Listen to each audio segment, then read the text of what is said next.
What's up, Internet? We are here working our way down to the very last page of 401 Real Game. It has been a long journey, but we're not quite done yet. But the end is within our grasp. Just a little longer with putting up with the terribleness that is Nice Code Mageddon, and we will be done. Let us continue with Spider-Man 1. Once again, I'm sure this is a completely authentic Spider-Man game. But let's see what it is. Yeah, we already played this game too. This is the game where we fought Draculas. Also, wow, that's some interesting delay. It takes about 2 seconds to fire off your web blasters. That is not ideal.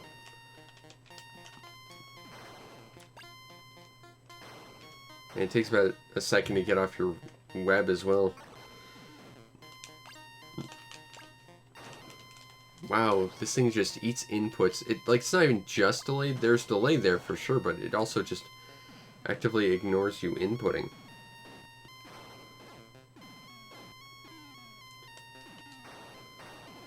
Come on, Spidey. You're better than this. Time to prove it. By not getting murdered by mousers from the Ninja Turtles, because reasons.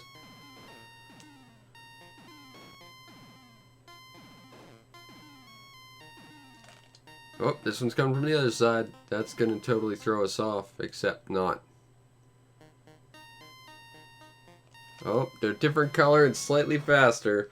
And with my delay, that would be a real challenge if I actually wanted to play this, but I didn't. Let us continue as we work our way to the final page of all these games. Wow, it has been a real journey to get here. This last series being completely awful, but still. Next is Spring World. Oh hey, it's the blobby thing again from that kicking game. Oh, I think this is like a sequel from that other weird version of this with this exact same character who's collecting random nonsense because reasons. That felt kind of sort of vaguely like the worst ripoff of Quirk ever. And it still makes me want to play Quirk instead because that was an actual puzzle game that was good.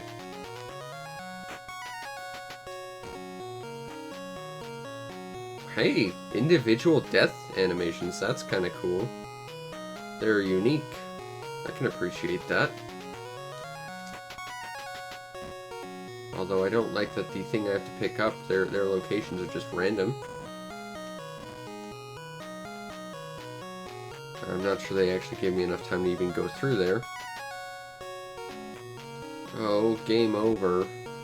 Truly a loss unto the world that we can't play any more of that. But it corrupted on my cartridge, and yeah, it's completely unplayable now. No one will ever be able to play it again, ever. It's been wiped from human memory. What was that thing? I have no idea. There was a thing? Well, whatever. Let's move on to the next thing on the final page. I'm so excited. With Star. I can tell they put a lot of effort into this title page.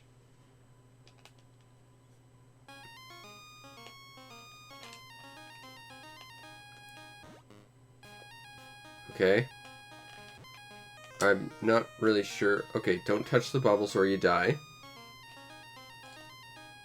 I think I can only touch these little guys that look vaguely like my silhouette. I'm dead.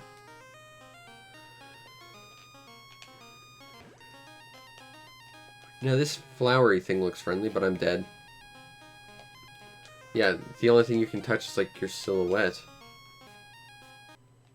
This is not good. I'll give it one more try. But I think that's one of the consistent problems, aside from just general lack of quality or depth that these games have. It's just, they don't really explain themselves. But I am becoming a bigger star every time I grab one of those. Which, if nothing else, means that it's going to be a little bit harder for me to get around the things that'll kill me, because I'm bigger. But, you know, the problem is that I have to actually care about this, and I don't. Because this is this, and not an actual good game. But I think this continues to sort of prove the whole mentality of pirate gaming, that this existed where actual, like, official NES stuff couldn't. And that makes it really important. Not good, but it's indicative. See, I'd like to try and touch that green thing in the middle, because I think that might be a power-up, but I also think that might kill me. Let's try it.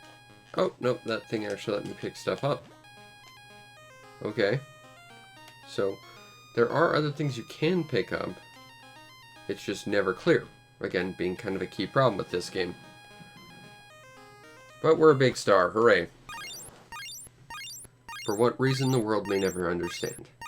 But we played it, and I'm just as confused as when we went in. But on the bright side, we are still close to the end, and getting closer by the moment. I'm counting the seconds until this terrible nice code Mageddon is finished. And next is Spring World. No, we already did that. See, these nice code games are turning my brain to mush. They're just so bad. Next is Submarine.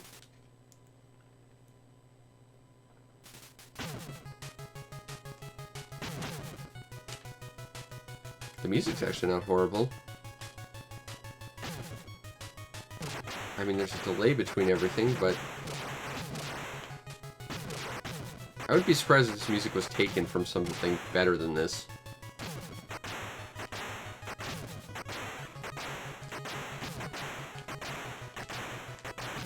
And having one depth charge on screen at a time kind of sucks. I mean, this is a wholly functional game. Hey, we beat the level. And the background changed. Neat. Now the problem is everything we fight is the same dull gray submarines, which is not very interesting.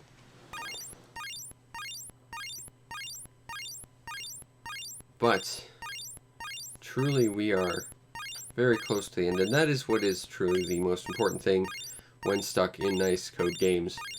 You know, if this was just a cart of 300 games, it would be great, but it's not.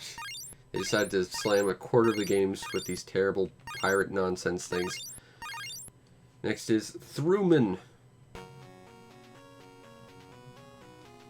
Okay. What? What? Okay, so I didn't hit anything, but I died. That's a good start. Okay, I'll accept running into something there and dying, because I did. But, you know, when it starts you off and it just kills you, that doesn't exactly make for the best start. Also, your character is way too big and way too slow to actually get around these obstacles.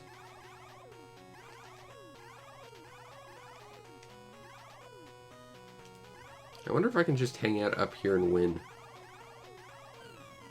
No! The game is too smart for me.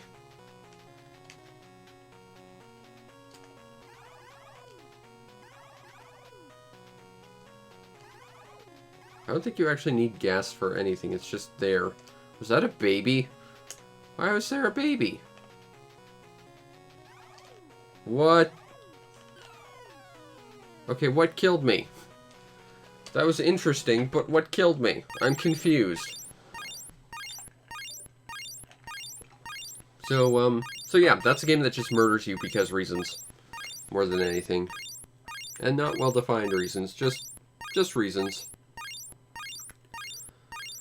But we finished another 5 games on this cartridge, which brings us within reaching distance of the end. Spider-Man was a game we've already played. Spring World, no.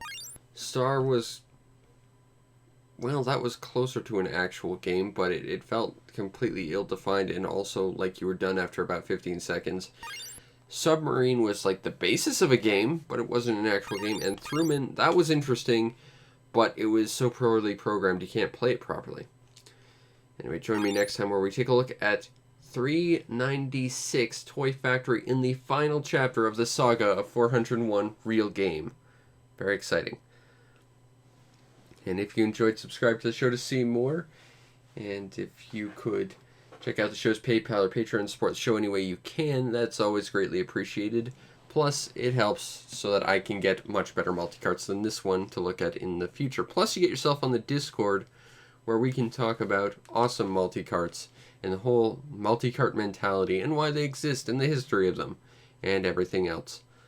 Plus, up until like the next video anyway, you'll be able to vote on what the next multi-cart is, if you should choose.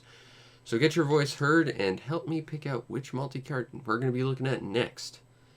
Anyway, I hope you enjoyed, and I will see you next time for the final chapter in 401 Real Game.